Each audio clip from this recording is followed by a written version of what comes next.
cell phone, the newest cell phone, it's not as big as the railroad system, or the automobile system. It's a nice thing, but not as central. It wasn't as big when it gets a lot of attention. So I think looking at that global climate problem and the global economy, I think and I hope they will fit together. Let's here's green jobs. So I'm going to start to move into impacts and inequalities on them, and looking at the California scale. Any questions yet? Comments? Maybe when we go to Long Beach. So I just made sort of things that we can expect here on the left, and some of the things that will happen here as a consequence. So we know what economic damage, floods, the sea level rise. So everybody flown into Oakland? Where? Oakland Airport? You come in and it's what is it, about 12 feet above sea level? You come in the bay and you see this little thing of dirt and you land on it, right? With sea level rise, San Francisco International and the Oakland Airport are going to be underwater. Okay, so the Pacific Institute did some maps of what happens with each increase. So if you go, with a high emission scenario, those opportunities are gone. Okay, so hope you don't hit the high emission scenario. They did it for the whole state, so you can click on areas, and in the high emission scenario, what's underwater around here was Palo Verde and Atherton. Okay. So that pizza place they use next door, that's going to be underwater. So Cal State Long Beach, that corner will be underwater, because it's not that far from the San Diego River. It's only like a quarter mile, so we'll get that underwater. So that makes a big difference. A lot of the infrastructure is along the coast. San Onofre, the freeway, power plants, water, sewage plants. A lot of expensive infrastructure is right near the coast. So that's to be very expensive. Agriculture, you know about tourism. Tourism is the #1 industry in Southern California. People come here because it's warm and sunny. If it's 100 degrees many days, that's not so good. 90s in the sun, like that, 85, 90, great for Southern California. If we get a reputation for 100 degree, it becomes a whole different thing, right? We've been in 100 degree, 105 degree weather. We were last year, about 115 and the winter broke here. It wasn't very pleasant, and we're not used to it. You can go to Arizona and this place, cities that are regularly in the hundreds, and everything is adapted to that. All the buildings, all the things that you do, all the planting, the whole economy is set up for that. So you expect it for clothing. If you live there, you get used to it. We're not. If it moves to 100, we've got a lot of changes to keep this a tourist destination. That could be the new disease I talked about, ozone, mortalities, water and electricity shortages, all of those kinds of things that we would have to deal with. Here's some things on health, on the economy. And think about timber. $4 to $8 billion in timber a year, undiscounted flooding. So there's estimates from the state of California is trying to figure out our emissions and to reduce them, figure out the impacts and get ready for them, look at the health effects, look at the economic effects, and try to figure out policies to respond to all this. This comes out of that. Southern California beach recreation. You can stay away from the beach. But some of the beaches have been gone. Like I wouldn't buy a house, by the ocean. Like, would you buy a house in the marina? The marina here in Long Beach? You see the great waterfront, you're docking over your backyard and all that. Some of the nicest houses in the area. I think that stuff's going to be uninsurable. You're going to hear them crying for federal or state help to buy insurance. And there's going to be lots of damage. So this is the health effects. Here's the climate change impacts.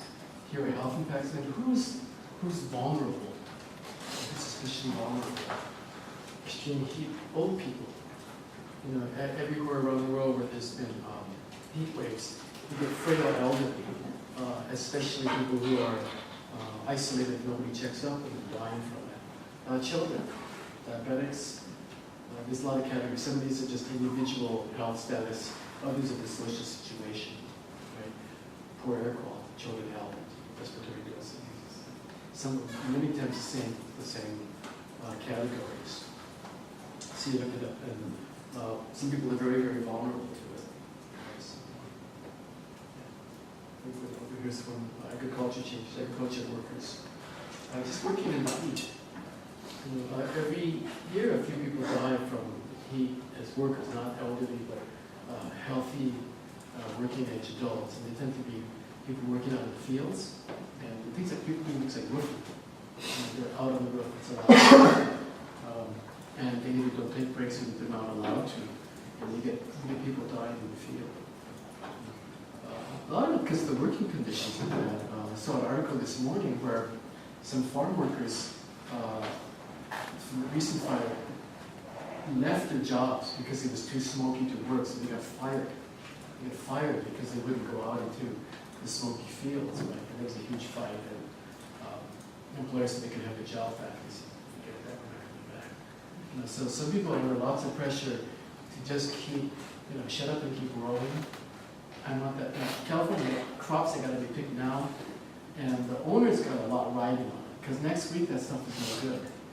So they push people to pick it. So I understand the owner's side, but it's at the expense of the people who are actually out there in the field. The owner's going to lose dollars, the workers going to lose their lives. So it's that kind of crunch that you get from work out in the fields.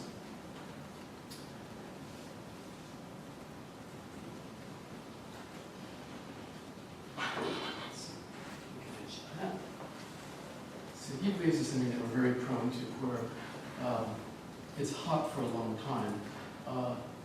If it's 105 or 110 degrees today and it cools off tomorrow, we're kind of okay. When you go to the desert, you're kind of hiking around, and then it's cool at night, and it's a hot day, and then relax, right? And then really, so the problem is if it goes for many days, and the real problem is if it doesn't cool off at night. So you have a hot day, and then your body doesn't have a chance to recuperate. So over several days, the stress without relief on your body is what is damaging to your health. So if it's hot, especially if it's hot and humid, it stays warm and your sweat doesn't evaporate. So your body doesn't cool off. That's what causes the physical harm from heat waves. Not just that, not most of us have harm right at the moment, but several days in a row in the night. And as I mentioned, more people die from heat waves than anything else. Any other weather events. Very likely in Southern California. And here were a couple of examples. This was a wake-up call for Chicago.